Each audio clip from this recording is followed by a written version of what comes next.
Hi, I'm Camille Pajarillaga from BSCE 1E of Nueva University of Science and Technology, and this is Physics for Engineers 1. And in this video, we're going to talk about free-falling bodies.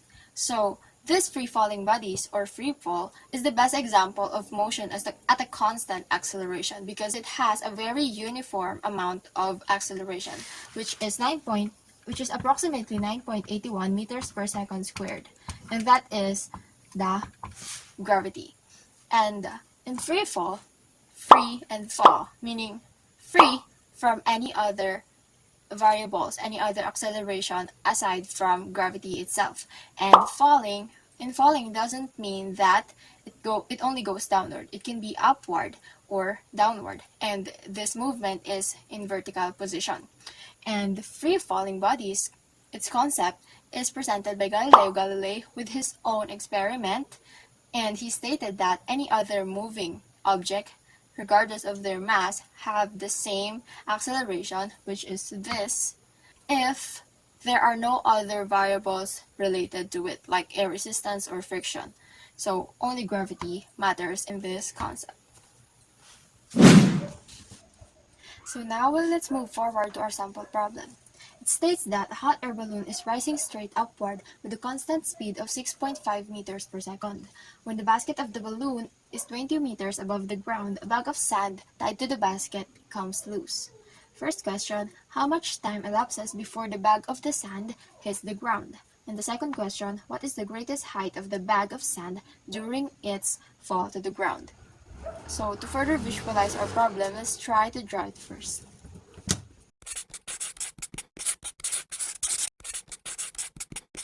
There. So our hot air balloon is 20 meters above the ground when the bag of sand comes loose. So now let's go to the first question. So our given values are the gravity, which is negative 9.81 meters per second squared. It is negative because our motion here is upwards, meaning it is against the gravity of the Earth.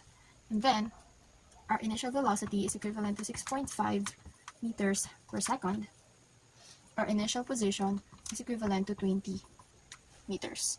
Our final position will be 0. Why? Because the sandbag falls to the ground, meaning it goes from 20 meters and above to reach its maximum height and then falls to the ground, which is 0. And now that we have our given values, let's find the value of time using the fourth equation of motion. So this is our equation of motion. Since our final position is 0, we can cancel this and make it 0. And we can notice that if we rearrange these values,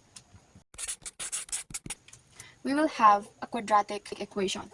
Remember that quadratic equation is x squared plus bx plus c equals 0. So our t will be our x, and then this 1/2 g is the a, the v sub o is the b, and the y sub o is the c. And our quadratic formula is x equals negative b positive negative square root of b squared minus 4ac over 2a. So using our time, negative initial velocity squared of initial velocity squared minus 4 times 1/2 g, and then initial position over 2 times 1/2 g.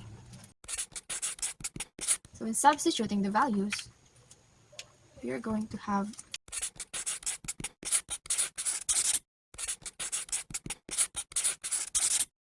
there.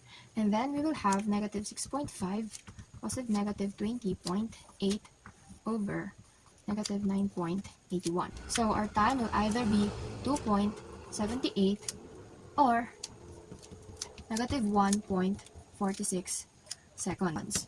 And since time can never be negative, we are going to accept this value where time is equivalent to 2.78 seconds. And we're going to reject this negative 1. So 2.78 seconds is the time that elapsed before the bag of sand hits the ground. So now let's move to our second question. So for our second question, it is asking for the greatest height of the bag of sand during its fall to the ground.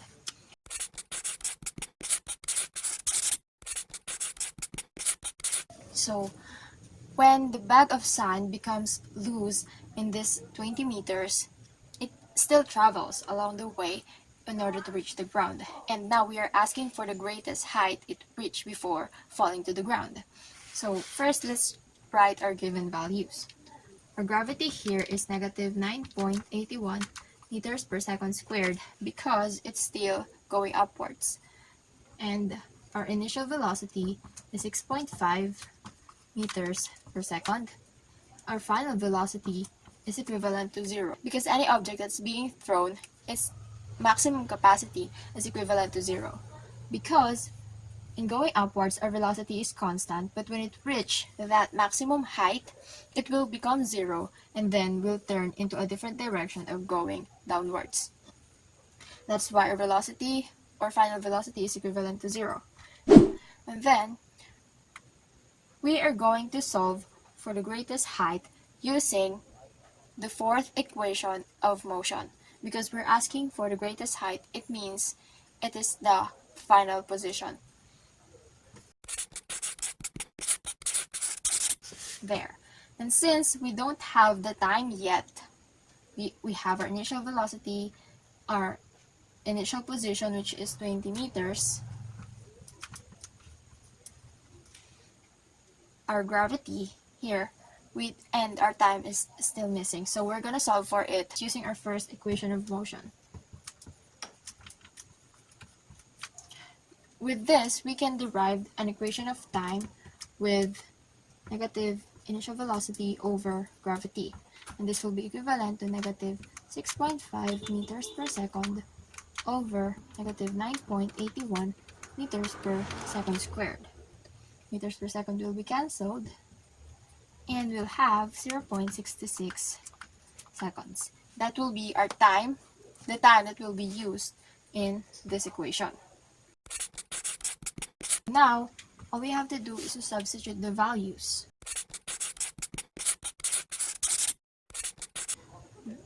There. And then our final answer will be 22.15 meters. That is our maximum height of the sand bag. So 22.15 meters is the maximum height of the bag of the sand during its fall to the ground. So this is the end of my presentation, and thank you so much for listening and watching.